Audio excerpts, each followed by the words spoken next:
been through here. Well, today's going to have to make a speech.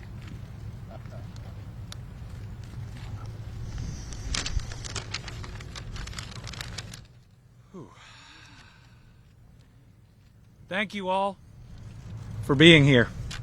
We're now 5 days into the worst tornado disaster in the history of the Commonwealth of Kentucky. It brought 200 miles of death and destruction, killing infants and elderly alike, wiping out towns almost entirely, and leaving our landscape almost unrecognizable. This town is part of who I am. I spent Christmases on a porch that, thank God, is still standing, not too far from here. My granddad would put me on his tractor and drive me around town, which is a pretty big deal for a little kiddo. I buried my kin right here in town, just down the road. To me, this was always a safe place.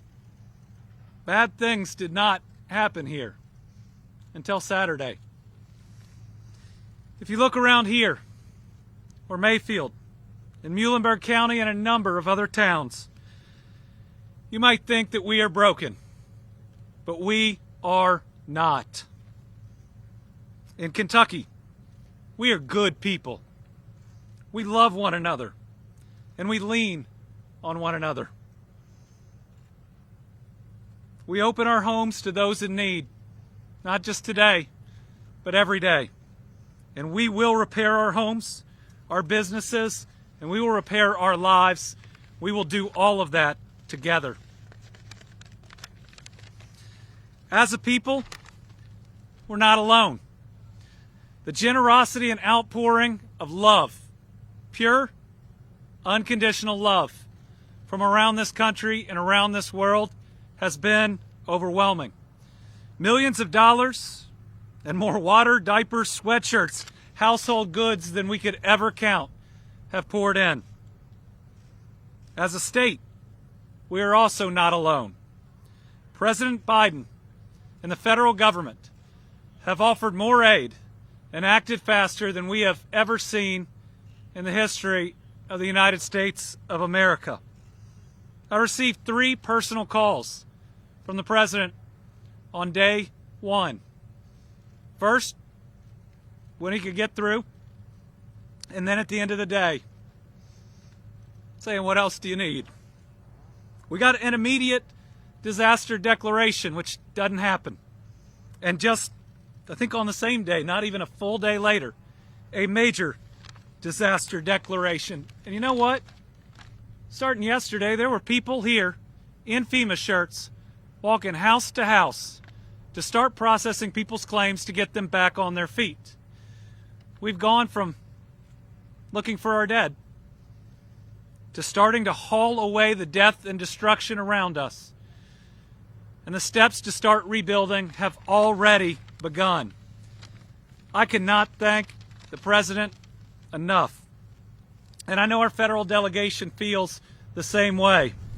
They have been hugely supportive. Thank you, Congressman Comer, for being strong for this community and for pushing for everything we need in Washington, D.C. You've been a wonderful partner.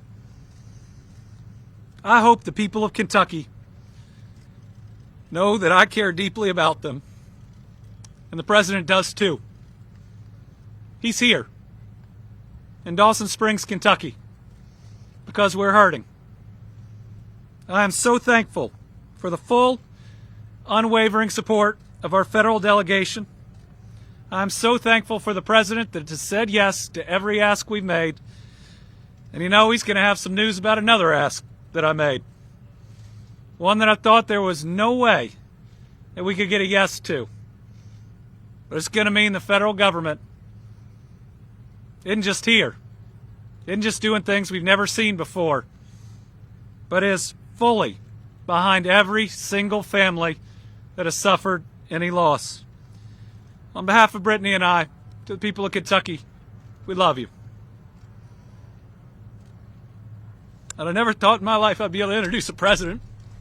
And I wish there were different circumstances. But I'm still very honored to be able to introduce a president in my dad's hometown, President Joe Biden.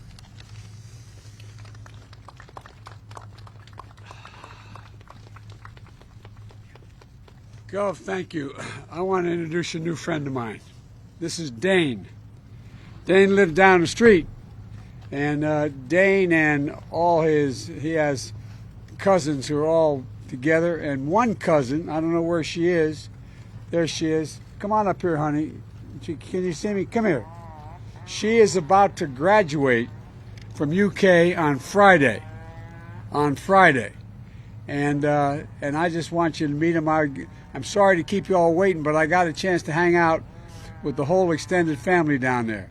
And I want you to meet a soon-to-be graduate who wants to go on to graduate school. Come on up here, honey. And we're proud of you. We're proud of you. What's your first name? Abby. Abby is here, and we're going to figure something special for her graduation day. But imagine that. This Friday, she graduates from UK. I kid and say the best thing that ever came out of Kentucky was my sister-in-law. And she's all blue. She went to UK, then she went to Duke Law School, and she married my brother. We're all thankful to everybody for her marrying my brother. And at any rate, so you got to remember me when you're president, right? Yeah. Okay? Thank you. I just want you to meet the folks I was just hanging with. Thank you, honey. Thank you. Andy, thank you, Gov, for the introduction. Your forbearance is commendable. This has to be an emotional moment for you, the family, for the congressman, for all of you congressmen. Thanks for the passport into your district. Appreciate it. And I want to also thank everyone here that took the time to be here. And one of the things back in the 1900s, Dawson Springs was a place where people came to be healed because of the mineral waters. Literally, it was a place you came to heal. Now it's our turn to help the entire town to heal. You know, I granted the request for the first emergency declaration and major disaster declaration the moment I received it, because I got to know the governor's father, and I knew nothing would come that wasn't real. I mean it, for real. And yesterday I also approved an emergency declaration for the state of Illinois and Tennessee. And I intend to do whatever it takes, as long as it takes to support your state, your local leaders, and as you recover and rebuild, because you will recover and you will rebuild. You know, the scope and scale of this destruction is almost beyond belief. When you look around here, it's just almost beyond belief. These tornadoes devoured everything in their path. And, you know, as I flew over here in the helicopter, you can look down and you see a house 20 yards away from a house that's devastated, and the house is in good shape. I mean, it's just, tornadoes are such devastating storms. Back where I'm from, we're used to hurricanes and floods and high water, but these tornadoes are just something totally different. And they're not, it devoured everything in the path: your homes, your businesses, your houses of worship, your dreams, your lives. And you know, the governor confirmed there, I think you said 74 fatalities so far, Gov, in Kentucky, and making these among the deadliest tornadoes to ever strike this state. Almost 14 people are confirmed dead in other states, with dozens of people still fearful of where they are. I met one, I don't have permission to use their name, but I met one couple on the way up, said they're still looking for 4 of their friends. They don't know where they are. And those who have lost someone, there's no words for the pain of losing someone. A lot of us know it. A lot of us understand it, especially around the holidays when everything's supposed to be happy and joyful. It was a long time ago. I got a phone call around the holidays and found out that I was in Washington as a young senator, not sworn in yet, about to be hiring staff, and I got a call saying from a first responder that there'd been an accident. A tractor trailer broadsided my wife with a Christmas tree on top and my 3 kids inside. My wife and daughter are dead. But my mother, God love her, used to always say, out of everything terrible, something good will happen. Something good has to happen out of this. It just can't be all bad. We've got to make it better. And so, folks, those who have lost someone know how tough it is. And you know how tough it is. You know, in Mayfield, just hours before the storm, we just came from Mayfield, the Gibson Pharmacy had been full of families with children waiting to meet Santa. Now it's completely gone. And so many businesses of vital to the community have been so damaged and destroyed, in your town as well. There's a saying in small towns, people know about it when you're born, and they care about it when you die. They know about it when you're born, and they care about it when you die. Well, in so many places, destruction was met with compassion. Neighbors and first responders racing to help and save each other's lives and support. I mean, I'm not joking. I asked when I got to Mayfield, what the first thing my first responders, FEMA, and what they heard. They said they were amazed. All they heard was about people just going out helping one another. Everybody, just stepping up. It's incredible. It's incredible how you all step up. And so, folks, you know, the fact is, I'm going to make sure the federal government steps up and makes sure we do every single thing. For years and years, as U.S. Senator and then as Vice President, I come from Delaware, we have a lot of serious storms. Hurricanes, oceans rising, a whole range of things. But you know what? It always took a long time. There's no reason why it should take any time. We have the wherewithal to get it done. And we're going to get every single thing you need. And I'm going to make sure the federal government does what's needed. At the state's request, 4 FEMA search and rescue teams are working here in Kentucky right now. For those without power, FEMA's already provided 61 generators. The Army Corps of Engineers has a temporary power install teams ready to assist if needed. And we provided critical supplies thus far, and a lot more to come. 144,000 liters of drinking water, 24,000 meals, I just 74,000. And look, thousands of cots and blankets. There are seven shelters open in Kentucky, which are now taking care of 300 occupants, but a lot more is going to occur. Of course, housing is a key. Because of COVID, we want to make sure people are out of those shelters as quickly as they can because of COVID, and ultimately want to start to provide some certainty for people.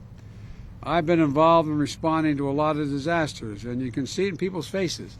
What they're really looking for, and look around, I say to the press, what they're looking for is just to be able to put their head down on a pillow, be able to close their eyes, take a deep breath, go to sleep, and make sure their kids are okay. That's what people are looking for right now. But a lot of hard work is going to happen in the next 2 and 3 months to bring it all the way back. And so, folks, the governor, I want to provide you the certainty as well. I just approved the request that I wasn't sure I had the authority to do, but turns out I do. The government's going to cover 100% of the cost. 100% of the cost for the first 30 days for all the emergency work, from clearing everything to every single cost the federal government's going to take care of. And it includes debris removal, cost of overtime and law enforcement, emergency service personnel, and shelter. And that'll get you through. And by the way, I want to thank your wife. She started a toy drive for this part of the state to make sure, how many, come here. I'm taking credit for something I have nothing to do with. How could you? But tell them what you got so far. Well, as of this morning, we think that we have around 20,000 gifts donated, and we've got 3 more days to go. 20,000 gifts, so no kid's going to go to sleep wherever they get to sleep tonight without a gift. God love you. And look, we also need to recognize that people have suffered mental and emotional injuries. The cost of this sometimes are unseen and unknown. People talk about post-traumatic stress in the battlefield as I travel through Afghanistan and Iraq. Well, guess what? There's a lot of post-traumatic stress that comes from lying in your house and all of a sudden the roof goes blowing off and you wonder whether your kids are around. I really mean it. So, with the shock of losing a home and a business, the grief of losing someone, it's happening right before the holidays, as I said, and we're going to make sure that you have all the help you need, including the kind of mental help that's needed to help people through difficult times. And folks, the FEMA has opened mobile disaster recovery centers in Mayfield and in Dawson Springs. and it has disaster survivor assistance teams on the ground here in Kentucky to help people register for assistance. As I said when I talked to the governor, not only that we're going to get what you need, we're going to make sure you know everything's available, because you don't always know all that is available. All that is available. And that's what we're going to do. And folks, you know, if you live in infected areas, which all of you who are standing here watching me do, you know, you visit disasterassistance.gov, disasterassistance.gov, or call 1-800-621-FEMA. That's 1-800-621-3362. I promise you, you're going to heal, we're going to recover, you're going to rebuild, you're going to be stronger than you were before. We're going to build back better than it was. And when I come back, I got one beautiful lady and her husband promised me a meal. She's apparently a hell of a cook, so I'm coming back for the meal. So thank you, thank you, thank you for being here. And to all the families here, keep the faith. We're going to get this done. I promise you, the governor's not walking away, your county judge is not walking away, your congressman's not walking away, no one's walking away. We're in this for the long haul. Thank you very much for your patience.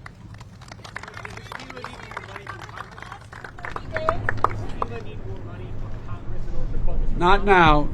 We don't need it yet. We don't need it now. You know, there has been, because of weather disasters, just this year, over $99 billion in losses. $99 billion in losses. And as I flew over, I was telling folks here, as I was out with the governor of California and Idaho and other states, as you fly over those territories for the better part of an hour, looking down, every single solitary thing is leveled because of the fires. Nothing there. The forests, the homes, the businesses. And guess what? So much area has burned this year because of weather and climate changes that is larger than the entire state of New Jersey. The entire state of New Jersey. That's how much land has been burned to the ground. So we got a lot to do. We got a lot to do, but the American people are ready to do it. This is the United States of America. There's not a darn thing we can't do. Thank you.